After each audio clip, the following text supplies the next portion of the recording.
Em transmissão ao vivo, o deputado federal José Medeiros falou sobre os mecanismos que foram utilizados nesta eleição, enfatizando a supressão da liberdade de expressão. O deputado disse: "Hoje não se faz mais a tomada do poder pelas armas, do jeito antigo. Se faz dessa forma que foi feito, criando narrativas, rotulando o adversário e, principalmente, toda vez que ele falar, taxa de fake news."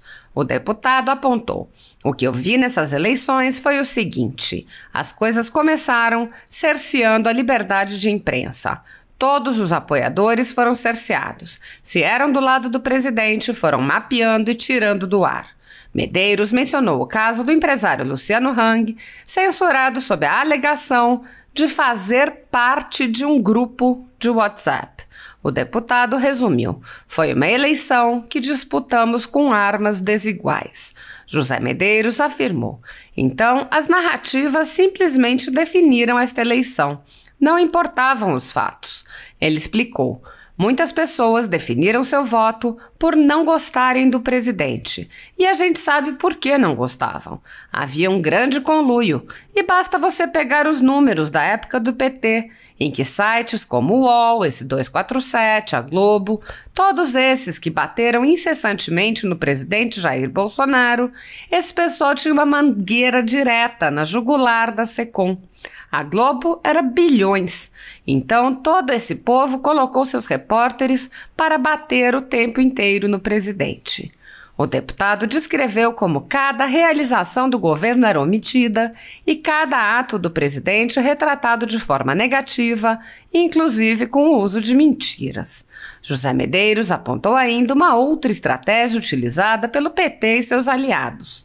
Ele disse: "Você tinha todo dia o Randolph fazendo uma dobradinha com alguns ministros do STF e entrava com ações e, na grande maioria, davam a tutela para isso." O deputado lembrou que o ministro Marco Aurélio Mello alertou que a oposição estava usando a corte para atacar o governo e disse: "E isso era claro, havia ali um jogo de tabelinha, um jogo montado." O deputado explicou: "Não importa o que você faça. Quando um golpe está a caminho, e esses golpes modernos são criadas narrativas e é o pós-verdade, a boa e velha mentira. E eles mentiam o tempo inteiro e nos acusavam de fake news." Ele lembrou as grosseiras acusações jamais comprovadas feitas na campanha de 2018 e os ataques baixos feitos pela esquerda neste ano. O deputado lembrou a perseguição à imprensa conservadora independente e comparou com a velha imprensa e com os blogs de extrema esquerda, que não sofrem nenhuma restrição.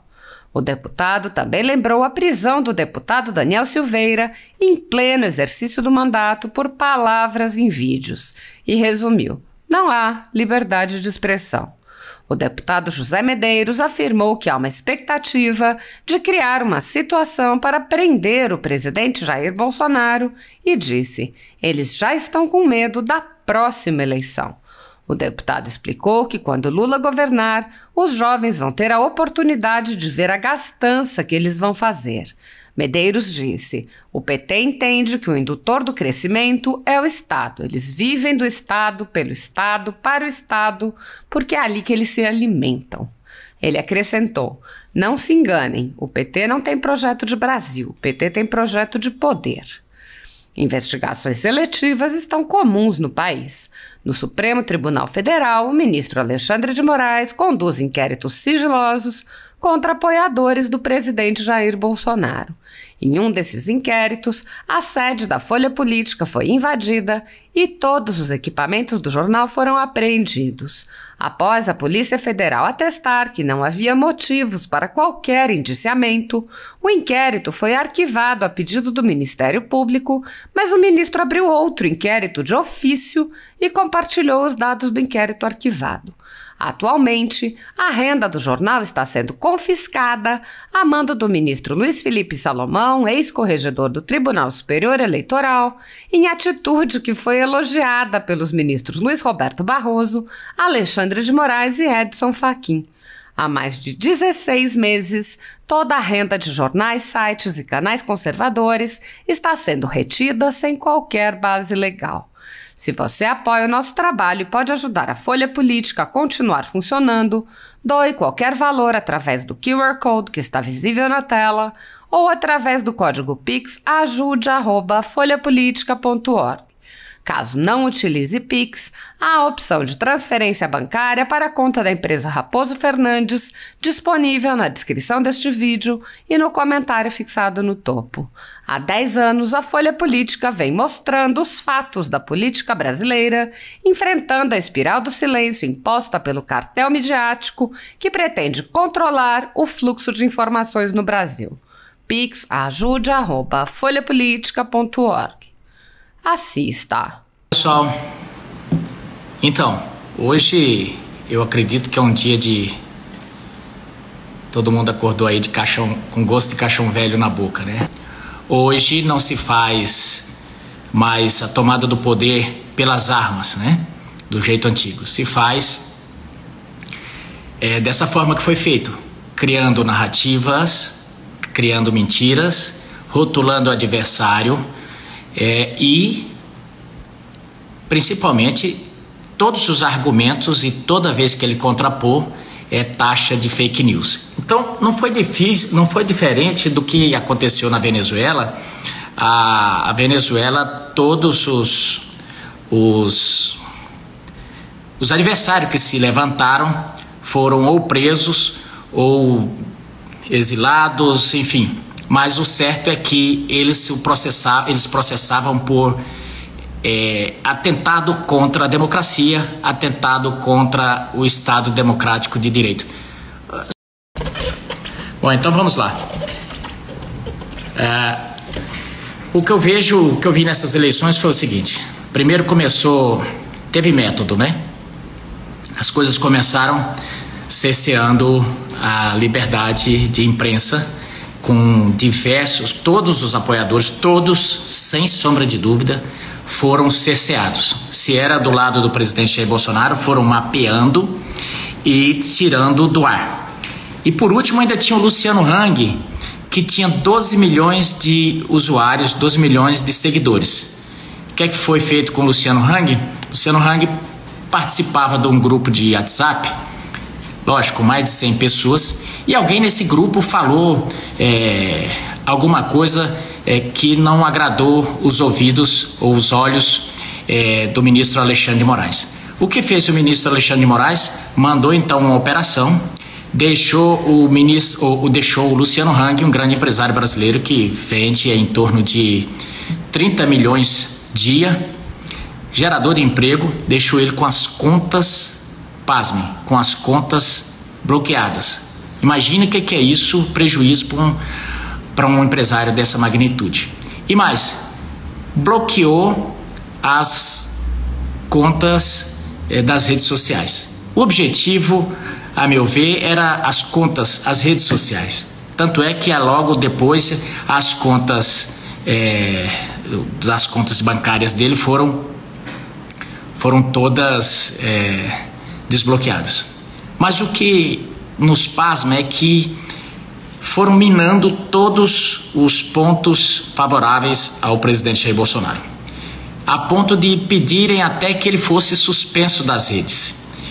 Então, isso foi uma eleição que disputamos com armas desiguais, né? É o que eles chamam de paridade de armas, não houve nessa eleição. Você veja bem a questão dos transportes, toda eleição é proibido transporte ilegal de passageiro. Nessa eleição, quando ficaram sabendo que a Polícia Rodoviária Federal estava na rodovia para fiscalizar esse tipo de coisa, o que é que fizeram? Mandaram a Polícia Rodoviária Federal sair e ainda demonizaram, estão dizendo que a Polícia Rodoviária Federal tentou influir no resultado da eleição. Então, as narrativas simplesmente definiram essa eleição, porque não importava os fatos, não importava que o presidente deixou o maior número de trabalhadores na história, cerca de 100 milhões de trabalhadores, não importou que gerasse o maior número de emprego, Não importou que o PT deixou o país quebrado e o presidente recuperasse. Não importou o tanto de vacinas, o presidente tem vacinado toda a população, tem encharcado os estados e municípios de dinheiro. Não importou que houvesse reduções de impostos, nada saía na imprensa a respeito disso, né?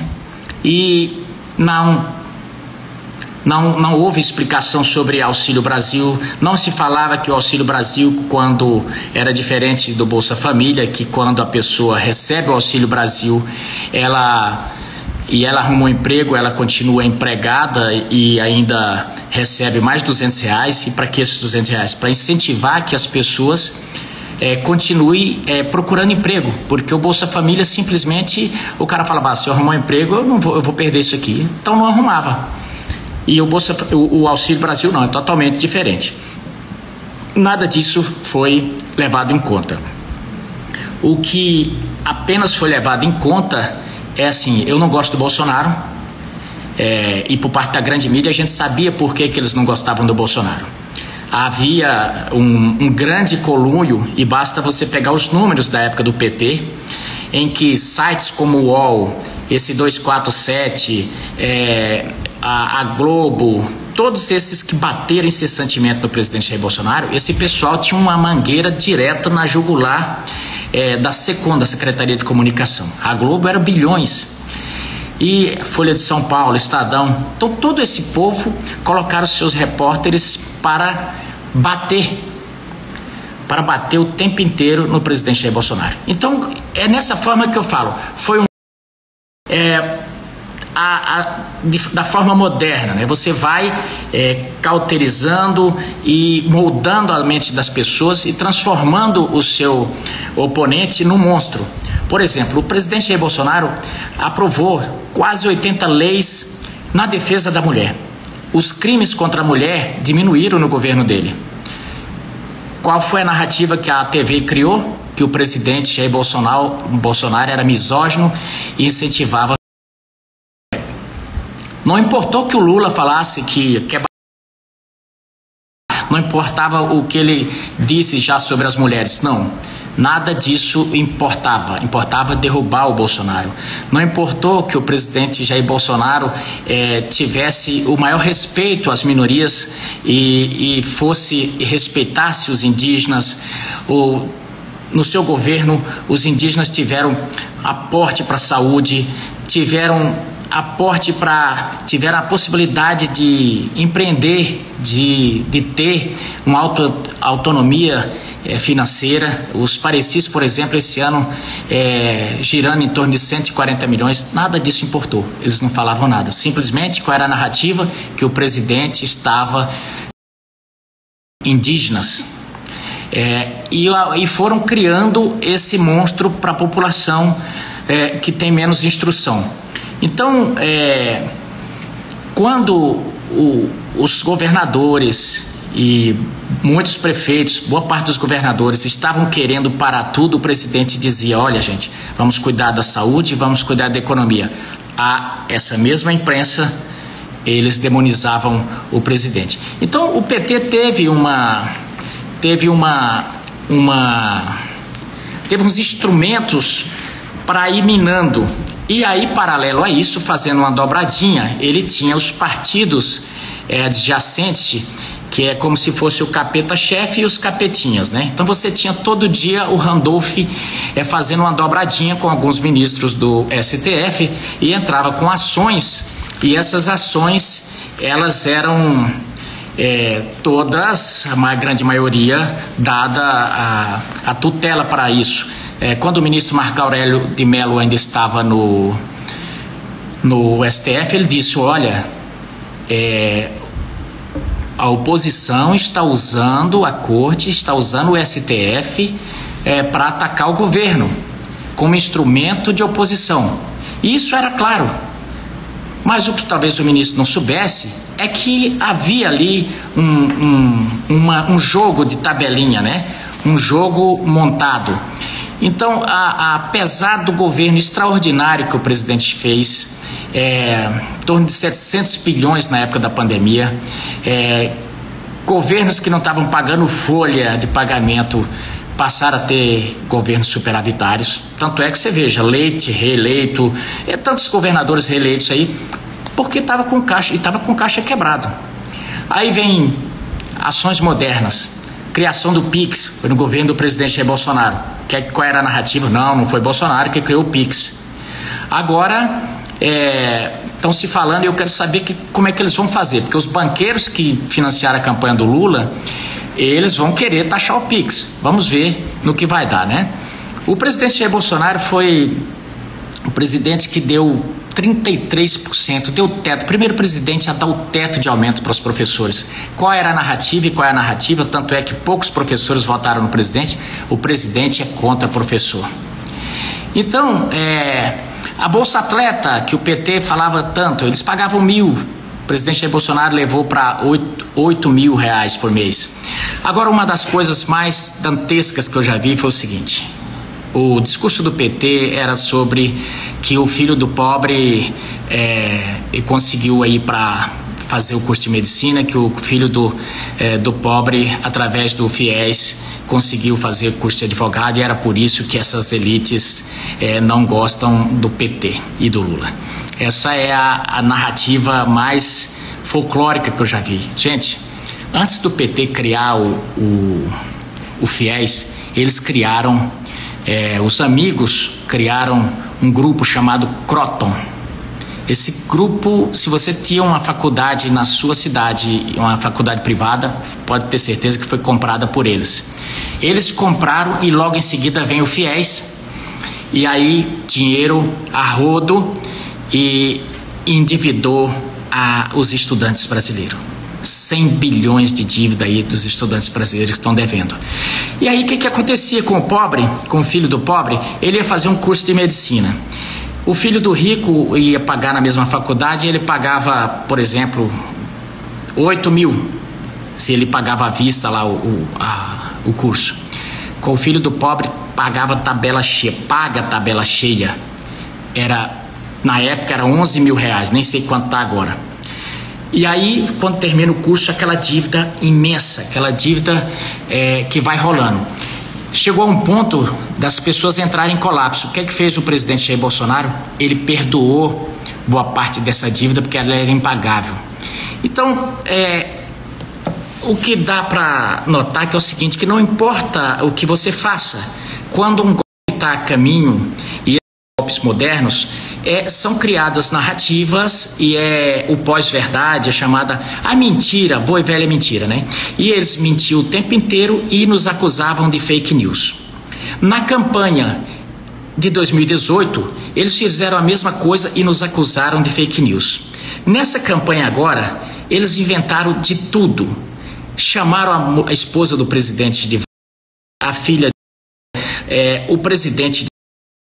Eles torcem as palavras. O presidente toda a vida foi muito solidário aos venezuelanos. Aproveitou que o presidente, numa fala mal colocada, pintou um clima que ele estava junto com as venezuelanas que estavam sofrendo aqui no Brasil, refugiados. Quis dizer um clima de solidariedade, um clima de empatia ali. E ele disse: posso entrar na casa de vocês? Não havia a menor conotação sexual, porque quem é o doido, só se o presidente fosse doido, de acompanhado pela CNN, por todo o seu staff, por tudo, parar uma comitiva presidencial para ser. Mas eles pegaram e fizeram isso. E aí eu pergunto, quantos votos nós não perdemos nisso, né? E eles foram transformando, fazendo as narrativas, e sempre tinham um microfone muito grande, muito grande, não, microfones à disposição, tinha uma força amplificadora muito grande, né? As redes. Então, porque há 30 anos que eles vêm planejando esse tipo de coisa de dominação. Eles dominam as universidades, eles dominam boa parte do Ministério Público, muito boa parte da cúpula do judiciário brasileiro. Eles dominam os meios de comunicação. Então, qual é a verdade? Onde está a verdade? A verdade é o que eles falarem. Por exemplo, todas todas as falas que eventualmente Geraldo Stalck, Oswaldo Stalck, ou Eustáquio, que o Alan dos Santos ou que outros jornalistas do lado do presidente falaram sobre eles falaram muito mais contrário ao presidente e não houve nenhuma retaliação, não caiu nada da sua rede. As nossas redes foram todas bloqueadas. Nós tivemos um deputado que pela primeira vez, eu estou com já meio século de vida e a primeira vez que eu vi a polícia entrar no meio da noite chutando porta e prender um deputado porque ele tinha falado alguma coisa. E o que ele falou? Ele falou o que estava rodando nas mesas de boteco. Ele falou o que o ministro Marco Aurélio fala sempre sobre o judiciário. Ele falou o que o Joaquim, esse cara que apoiou o Lula aí, que foi do STF, o Joaquim Barbosa, quantas vezes falou? Ele falou o que o ministro Barroso falou algumas vezes para o ministro Gilmar Mendes. Ele falou o que o ministro Gilmar Mendes falou algumas vezes para o ministro Barroso. Ele falou o que estava no bojo da sociedade brasileira falando sobre a corte. Por quê? E aqui não cabe dizer que estamos fazendo juízo de concordância. O que nós estamos falando aqui é o seguinte, é que não há liberdade de expressão. É que o deputado falou, ele estava representando o nicho, as pessoas que votaram nele. Essa é que é a grande verdade. E aí como você faz num sistema desse? Nós tivemos um presidente que lutou até o final. Agora, eu não tenho dúvida que o que eles querem é que nesse momento o presidente fale qualquer coisa para eles darem um jeito de prendê-lo. Porque eles querem prendê-lo porque sabem que daqui no próximo mandato, daqui 4 anos, o presidente Jair Bolsonaro será presidente novamente se candidatar. Eles já estão com medo da próxima eleição. Porque o Lula vai entrar e a população brasileira, principalmente os jovens que não têm conhecimento de quem é o PT, de quem é o Lula, vão ter oportunidade de ver a gastança que eles vão fazer. Quando ele diz roda da economia, eu vou falar para vocês o que significa. Ele se amolda à teoria de Keynes, que na verdade eles fazem uma corruptela da teoria de Keynes, que nem ele defendia isso. Quando Keynes defendia que no momento de ostracismo da economia era necessário dar um impulso a partir do Estado, né? Ele se referia mal comparando a um tranco num carro que você dá. Mas ele não falou que você tinha que empurrar o carro o tempo inteiro. Porque senão para que um carro, né? Então mas o PT não, o PT entende que o indutor de crescimento é o Estado. Eles vivem do Estado, pelo Estado e para o Estado. Por quê? É ali que eles se alimentam e é ali que eles se mantêm no poder. O projeto do PT não é Brasil, gente. Não se engane. O PT não tem projeto de Brasil. O PT tem projeto de poder. Tanto é que quem nesse momento está montando o governo é o cara que gestou tudo isso aí, que é o grande arquiteto de tudo isso aí, que é Zé Dirceu.